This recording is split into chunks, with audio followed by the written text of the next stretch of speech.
ما نطق اللسان بمدحه ونسخ القلم. وقال الله تعالى في القرآن المجيد والفرقان الحميد: أعوذ بالله من الشيطان الرجيم. بسم الله الرحمن الرحيم. إنا نحن نزلنا الذكر وإنا له لحافظون. آمنت بالله صدق الله العظيم وصدق رسوله النبي الكريم ونحن على ذلك لمن الشاهدين والشاكرين والحمد لله رب العالمين. درود پاک اللهم صل على سيدنا ومولانا محمد وعلى آل سيدنا ومولانا محمد وبارك وسلم عليه. يا رب صل وسلم دائما أبدا على حبيبك خير الخلق كلهم.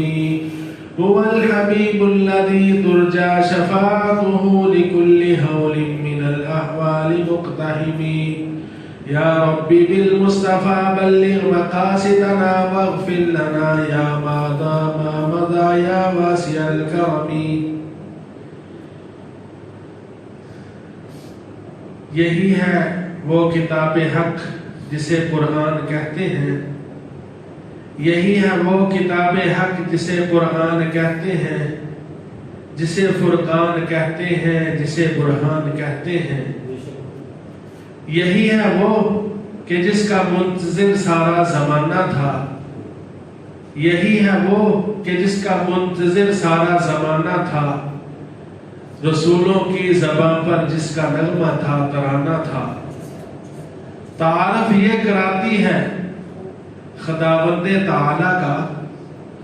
تعارف یہ کراتی ہے خداوند تعالی کا، رسولوں کا، قیامت کا، حبیب حق تعالی کا. نہ تحریف کا خطرہ، نہ کچھ خدشہ خیانت کا. خدائے پاک ضامن ہے اس کی حفاظت کا. اسی نے بھید بتلایا ہے خلافت کا، نبوت کا. اسی نے راز بتلایا ہے قوموں کی امامت کا. سامعین محترم، یہ قرآن مجید لا شک لا ریب کتاب جس کا مکمل ہونا آیت تراویح میں پایا گیا. آپ نے نماز میں وضو کی حالت میں اس قرآن مجید کو سنا ہے. یاد رکھیں قرآن مجید وہ میری اور آپ کی حیات زندگی، قانون زندگی ہے جس کے بغیر، جس کے عمل کے بغیر میرا اور آپ کا کوئی چارہ نہیں ہے. یاد رکھیں آج اس دور میں لوگ نماز کو چھوڑنا، نماز نہ پڑھنا، اس کو تو گناہ سمجھتے ہیں اور سمجھنا بھی چاہیے. روزے کو رکھنا یہ ثواب ہے، فرض ہے، اور نہ رکھنے کو گناہ سمجھتے ہیں اور سمجھنا چاہیے. یاد رکھیں ان ساری چیزوں کا اثبات، ان ساری چیزوں کا ثبوت یہ قرآن مجید ہے. قرآن مجید کو نہ سمجھنا، اس کو گناہ نہیں سمجھا جاتا. قرآن مجید کو بڑی ہی بے فکری کے ساتھ ہر شخص کا وقت گزر رہا ہے. قرآن مجید کو جیسے پڑھنا ثواب ہے، نہ پڑھنا اور نہ سمجھنا یاد رکھیں یہ کبیرہ گناہوں میں سے گناہ ہے. آج امت مسلمہ کہاں کھڑی ہے یہ آپ اس کا اندازہ خود لگا لیں کہ قرآن مجید کو سمجھنے کے اندر کوئی ہماری دلچسپی نہیں ہے. اللہ رب العزت سے دعا ہے کہ قرآن مجید کو پڑھنے اور سمجھنے کی پوری امت مسلمہ کو توفیق عطا فرمائے.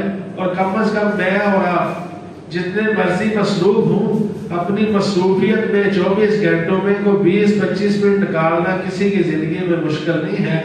آج کل تفاسیر موجود ہیں، علماء ہر جگہ موجود ہیں، پڑھنے کے مواقع جگہ جگہ موجود ہیں. مجھے اور آپ کو اس میں غفلت نہیں برتنی چاہیے، قرآن مجید کو سیکھنا چاہیے. قرآن مجید ہم تک پہنچا ہے 6 ذریعوں سے۔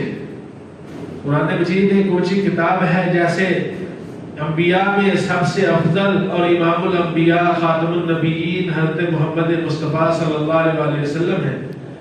فرشتوں میں سب سے اونچا مقام سیدنا جبرائیل علیہ السلام کا ہے۔ تمام کتابوں میں اونچی کتاب، اونچا نام قرآن مجید کا ہے۔ اور یاد رکھیں قرآن مجید کا ایک سب سے بڑا اعزاز یہ ہے کہ یہ صرف کتاب نہیں، کلام اللہ ہے۔ کلام اللہ اس کو کہتے ہیں جس کی خلق کے کائنات نے تلاوت کی ہو۔ آپ جانتے ہیں کہ قرآن مجید کے علاوہ کسی کتاب جو آسمانی کتاب تھی، چاہے تورات تھی، چاہے زبور تھی، چاہے انجیل تھی، چاہے صحف ابراہیم اور حضرت موسیٰ علیہ السلام کے صحیفے تھے، حضرت دانیال علیہ السلام کے صحیفے تھے، حضرت شیس علیہ السلام کے صحیفے آسمانوں سے اترے ہیں، لیکن وہ یک بارگی ایک کتاب کی صورت میں اتر چکے ہیں، ان کی تلاوت کسی نے نہیں کی باری تعالیٰ۔ یہاں قرآن مجید کا معاملہ یہ ہے کہ خود خالق کائنات نے اس کی تلاوت کی ہے۔ حدیث پاک میں ارشاد ہے کہ دنیا و ما فیہا سے پہلے، دنیا کے پیدا ہونے سے پہلے، یہ زمین و آسمان نہ تھا، یہ سورج چاند ستارے نہ تھے، اس ساری کائنات سے پہلے باری تعالیٰ نے خود قرآن مجید کی تلاوت کی ہے۔ اور قرآن مجید کی تلاوت سننے کے بعد فرشتوں نے جو میرے اور آپ کے لیے مبارکیں دی ہیں وہ آپ کے سامنے عرض کرنا چاہتا ہوں۔ فرشتوں نے جب اس کلام کو سنا ہے تو فرشتے چونک اٹھے اور انہوں نے یہ آواز کہی کہ یا باری تعالیٰ بڑے ہی خوش قسمت ہوں گے وہ سینے جو اس کلام مجید کو اپنے اندر محفوظ کریں گے۔ قرآن مجید کے تمام دنیا کے حافظ جو ہیں وہ اس مبارکباد کے مستحق ہیں۔ دوسرے فرشتوں نے جو مبارک دی تھی وہ یہ تھی کہ یا باری تعالیٰ بڑے ہی خوش قسمت ہیں وہ پڑھنے والے لوگ، بڑی خوش قسمت ہیں وہ زبانیں جو اس کلام پاک کی تلاوت کرے گی۔ یہ ساری کی ساری امت مسلمہ اس مبارکباد کی مستحق ہے۔ اور تیسری جو ان کی بات تھی وہ یہ تھی یا باری تعالیٰ بڑی ہی خوش قسمت ہوگی وہ امت جس کے حصے میں یہ قرآن مجید آئے گا۔ یہ قرآن مجید اس قدر اونچی کتاب ہے اور یہ کلام ہے جو کہ اللہ کا، یاد رکھیں یہ بندے کی وسعت میں اور بس میں اور اس کے طاقت میں نہیں تھا۔ اور یہ اولو العزم پیغمبروں میں نام ہے جناب موسیٰ علیہ السلام کا، حضرت عیسیٰ علیہ السلام کا، حضرت ابراہیم علیہ السلام کا۔ اولو العزم پیغمبروں میں، اونچے پیغمبروں میں حضرت موسیٰ علیہ السلام خود باری تعالیٰ سے عرض کرنے لگے کہ آپ باری تعالیٰ میں نے تورات کی تختیوں میں یہ بات پڑھی ہے کہ امت ایسی آنے والی ہے جو تیری کہی کلام یعنی تیری زبان اطہر کما یلی کو بھی شادی ہی، تجھ سے کہی ہوئی بات وہ سنے گے نہیں، سینے میں جگہ بھی دیں گے اور اس کو پڑھ بھی سکیں گے۔ یا باری تعالیٰ یہ کیسے ممکن ہوگا؟ حضرت موسیٰ علیہ السلام نے تو اللہ رب العزت سے عرض کیا تھا کہ میں تیری زیارت کرنا چاہتا ہوں، تو اللہ رب العزت نے جو تجلی ڈالی تھی، ایک تجلی کا عکس تھا، وہ براہ راست نہیں تھا، وہ فرمایا تھا پہاڑ کی طرف دیکھتا ہے۔ پہاڑ میں ایک تجلی اللہ رب العزت نے ڈالی ہے، خر موسیٰ سائی کا۔ حضرت موسیٰ علیہ السلام اس کا ادراک نہیں کر سکے، بے ہوش گر پڑے۔ اللہ کے پاک پیغمبر ہیں، یہ اللہ رب العزت کی کلام، اللہ رب العزت کی تجلی، اس میں وہی تاثیر ہے۔ تو یہاں یہ اے باری تعالیٰ کیسے وہ نبی نہیں ہوں گے، وہ امتی ہوں گے، وہ تیری کلام کو کیسے پڑھیں گے؟ تو یہ میرا اور آپ کا اعزاز ہے، ہم پڑھ رہے ہیں، سن رہے ہیں، یہ علیحدہ بات ہے۔ وہ پھر مفسرین نے کہا کہ یہ نبی پاک صلی اللہ علیہ وسلم کے سینہ اطہر پہ نازل ہوا، اس سینہ اطہر کا جمال، اس جلال کو جمال میں تبدیل کیا گیا اور میں اور آپ پڑھ سکتے ہیں۔ فرمایا لو انزلنا ھذا القرآن علی جبل لرأیتہ خاشعا متصدعا من خشیۃ اللہ، یہ قرآن اگر ہم پہاڑوں پہ نازل کرتے تو اس کے ڈر اور خوف اور ہیبت سے وہ ریزہ ریزہ ہو جاتے۔ یہ میرا اور آپ کا اعزاز ہے۔ اللہ رب العزت نے شفقت فرمائی ہے کہ میرے اور آپ کے حصے میں یہ قرآن مجید جیسی دولت آئی ہے۔ یاد رکھیں دنیا کا کوئی عنوان ہو اس پر ایک نہیں سینکڑوں کتابیں لکھی جاتی ہیں۔ کسی کی آبتی ہو وہ اپنی زندگی لکھنے لگتا ہے تو کئی کتابیں اس پہ لکھی جاتی ہیں۔ یہ قرآن مجید ایک کتاب ہے اور اس کے عنوان جو ہیں ہزاروں عنوان ہیں. ایک عنوان پہ ہزاروں کتابیں لکھی جاتی ہیں. سینکڑوں کتابیں لکھی گئی کئی عنوانوں پہ. لوگوں نے ایک جانور کی فضیلت پہ لکھنے لگے تو اس نے 50 کتابیں لکھ دی. یہاں کتاب ایک ہے، عنوان اس کتاب میں ہزاروں سورے ہیں، جس میں توحید و رسالت ہے، معاد ہے، تمام اقوام عالم کے تذکرے ہیں، مستقبل کے حالات اس میں بیان کیے گئے ہیں. قرآن مجید جن واسطوں سے ہم تک پہنچا ہے وہ 6 واسطے ہیں. تنزیل من رب العالمین، باری تعالیٰ نے اس کو نازل کیا ہے. اللہ رب العزت نے نازل کیا. اللہ رب العزت کائنات کے خالق ہے، کائنات کے مالک ہیں، کائنات کے رازق ہیں. اس سے بڑی کوئی طاقتور دنیا میں نہیں ہے. سب کا احکم الحاکمین ہے. ان کی طرف سے یہ کلام پاک نازل ہوا. اور نازل کس پر ہوا؟ کس کے ذریعے سے نازل ہوا؟ فرمایا نازل بہ الروح الامین، روح الامین کے ذریعے سے. سیدنا جبرائیل علیہ السلام یہ دوسرا ذریعہ ہے اور یہ بڑا معتبر ذریعہ ہے. حضرت جبرائیل علیہ السلام تمام انبیاء علیہ السلام پر اللہ کا پیغام لے کے آتے رہے ہیں، ان کے سینہ اطہر پہ نازل کرتے رہے ہیں. حضرت جبرائیل علیہ السلام لا یعصون اللہ ما امرہم، وہ اللہ پاک جس کا حکم دیتے ہیں اس کی نافرمانی نہیں کرتے، وہی کرتے ہیں جس کا ان کو حکم دیا جاتا ہے. اور ان کی طاقت کیا ہے؟ 2 پلوں کے اندر وہ پوری دنیا کو سمونے کی اللہ رب العزت نے ان کو طاقت دی ہے. اجعلنا عالیہا سافلہا، وہ فرشتہ وہ ہے کہ جس نے بعض اقوام کو یہاں سے زمین سے اٹھایا ہے، آسمان پر لے جا کے اس کو پٹخ مارا، یعنی قوموں کے جب عذاب آئے ہیں. وہ جبرائیل امین علیہ السلام جو ہے وہ قرآن مجید اللہ رب العزت سے لے کے آگے پہنچانے والے ہیں. تیسرا ذریعہ قرآن مجید کا وہ حضرت محمد رسول اللہ صلی اللہ علیہ وسلم ہے. علی قلب نبی پاک صلی اللہ علیہ وسلم پر قرآن مجید نازل ہوا ہے. اور آقا علیہ السلام اس قدر احتیاط کرتے رہے ہیں. لا تحرک بلسانک، بار بار ارشاد فرمایا گیا کہ اپنی زبان کو حرکت نہ دو. یعنی اللہ رب العزت آپ کو بلانے نہیں والے ہیں، اللہ رب العزت آپ کو یاد کرائیں کہ نبی پاک صلی اللہ علیہ وسلم جبرائیل امین کی وحی کے متصل بعد اس کی تلاوت شروع کر دیا کرتے تھے. اور ہر سال جو قرآن مجید کا دور کیا ہے، قرآن مجید کو دہرایا ہے، سنا اور سنایا ہے. آج کے حافظ صاحب اپنے سے اچھے حافظ صاحب کو سنانے کی کوشش کرتے ہیں تاکہ میری غلطی دور ہو جائے اور میں مصلی رسول میں جب کھڑا ہوں تو اس وقت میری کوئی غلطی نہ آئے. زیر زبر پیش کی، گننے کی، بد کی غلطیوں کو بچنے کی کا اہتمام کیا جاتا ہے. نبی پاک صلی اللہ علیہ وسلم نے کس سے دور کیا ہے؟ جناب جبرائیل علیہ السلام سے. اور ہر سال دور کرتے رہے. اور آخری دفعہ نبی پاک صلی اللہ علیہ وسلم نے 2 مرتبہ دور کیا. 2 مرتبہ دور کا معنی یہ ہے کہ 2 مرتبہ جبرائیل علیہ السلام کو قرآن مجید سنایا ہے اور جبرائیل علیہ السلام سے 2 مرتبہ قرآن مجید سنا ہے.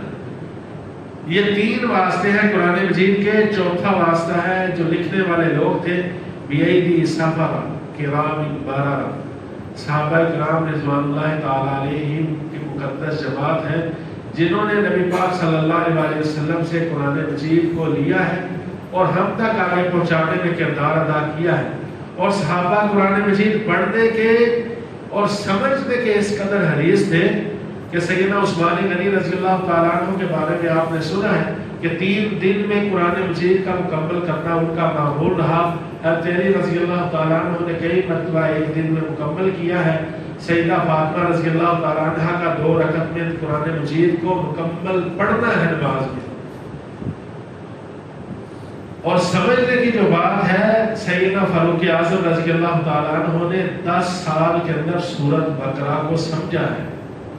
وہ لوگ عربی دان تھے، عربی کو سمجھنے والے تھے، عربی ان کی مادری زبان ہے، اس میں کوئی فارمولے سیکھنے کی کوئی ضرورت نہیں تھی، لیکن انہوں نے اپنی زندگی کا حصہ قرآن مجید کو سمجھنے میں گزارا ہے. تو چوتھا واسطہ صحابہ کرام رضوان اللہ تعالیٰ علیہم اجمعین کا ہے.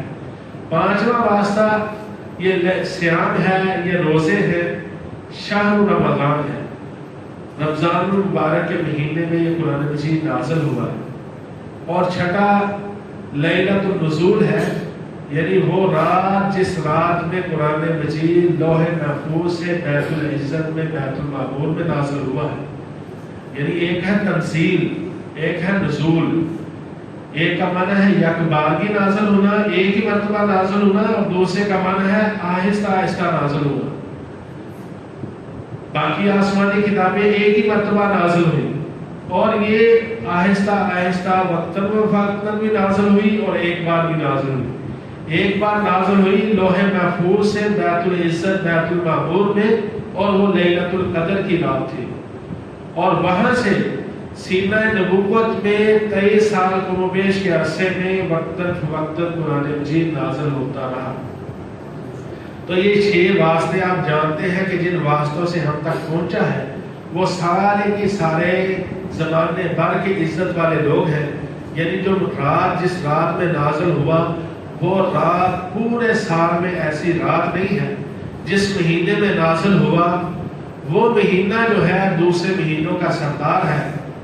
جس جماعت نے آگے پہنچایا صحابہ اکرام رضوان اللہ تعالی علیہم اجمعین کی مقدس جماعت، زمانے بھر میں اس امت میں اس سے اونچی کوئی جماعت نہیں ہے، اور اس سے اوپر امام الانبیاء سید المرسلین، امام الانبیاء والمرسلین حضرت محمد رسول اللہ صلی اللہ علیہ وسلم کے ذریعے سے نازل ہوا، ان کے سینے پر اور آگے امت تک پہنچا ہے۔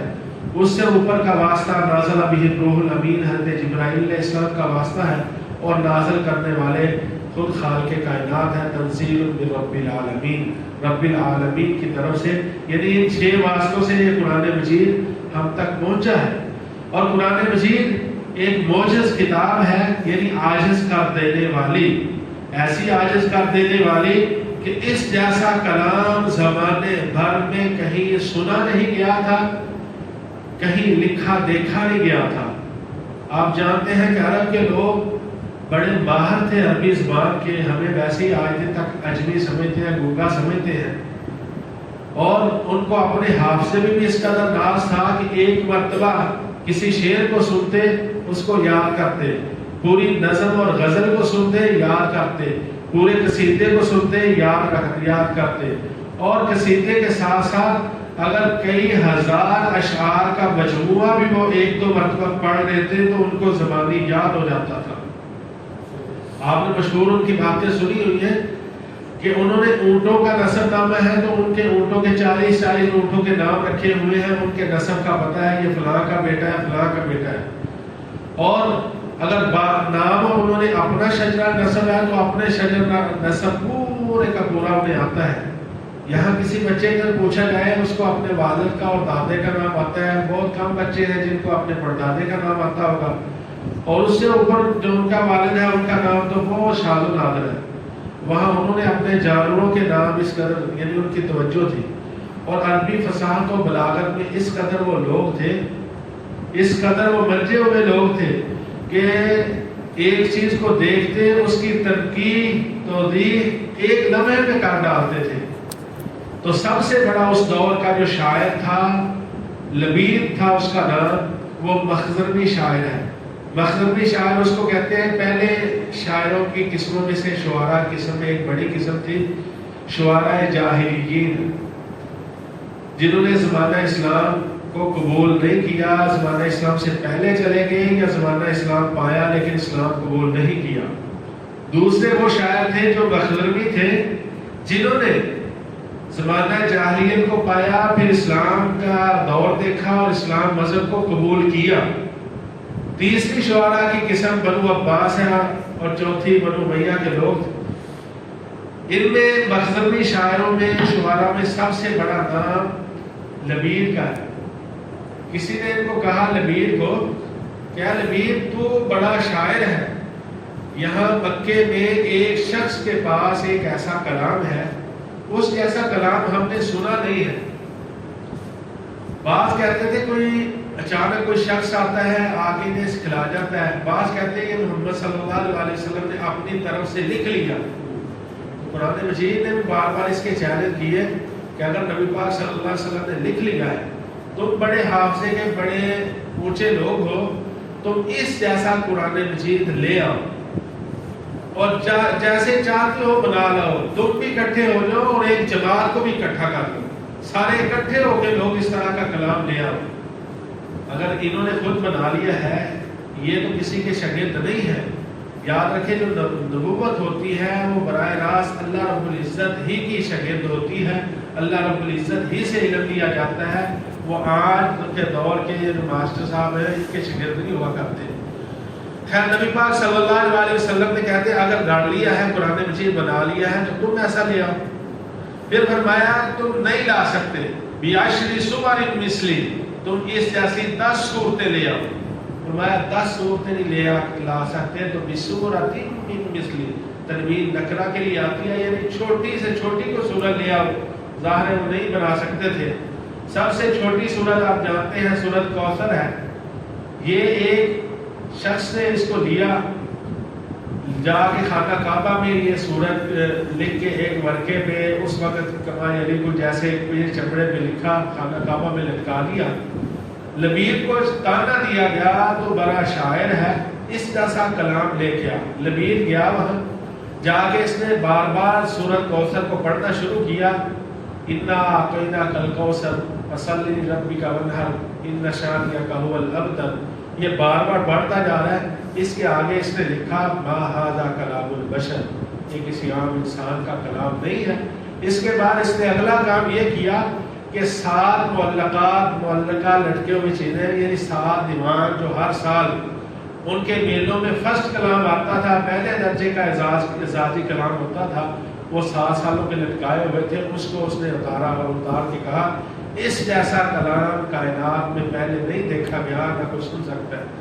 تو یہ معجز کتاب ہے، یہ لا ریب لا شک کتاب ہے، اور اس کی حفاظت کا ذمہ خالق کائنات نے لیا ہے، اور حفاظت کا ذمہ آپ دیکھ رہے ہیں کہ کس احسن انداز سے نبھایا جا رہا ہے کہ پوری دنیا میں کوئی چاہے دین میں بھی آدمی کھڑا ہو، کوئی حافظ قرآن یا کوئی تھوڑی سی لفظی غلطی بھی کر رہا ہوتا ہے تو فوراً آدمی کا دماغ جاگ جاتا ہے کہ اس نے یہ غلطی کی ہے، اور اللہ رب العزت کے فضل و کرم سے دنیا و مافیہ میں یہ قرآن مجید کی ایک غلطی، یعنی اس علاقے میں اس طرح پڑھا جائے اور دوسرے علاقے میں زیر زبر کی غلطی ویسا نہیں ہے۔ اور دنیا میں 1400 سال کی اس ہسٹری میں بڑی یہ کوششیں کی گئی، بڑے نسخے لکھے گئے، نسخے لکھ کے بانٹے گئے گلی گلی، شہر شہر، بستی بستی میں، لیکن وہ تحریف شدہ جو نسخے ہیں وہ قبول نہیں کیے گئے۔ امت کے اس چھوٹے چھوٹے دماغوں، چھوٹے چھوٹے حافظ قرآن کے دماغوں کے ذریعے سے اللہ رب العزت نے اس حفاظت کا ذمہ مکمل کیا ہے۔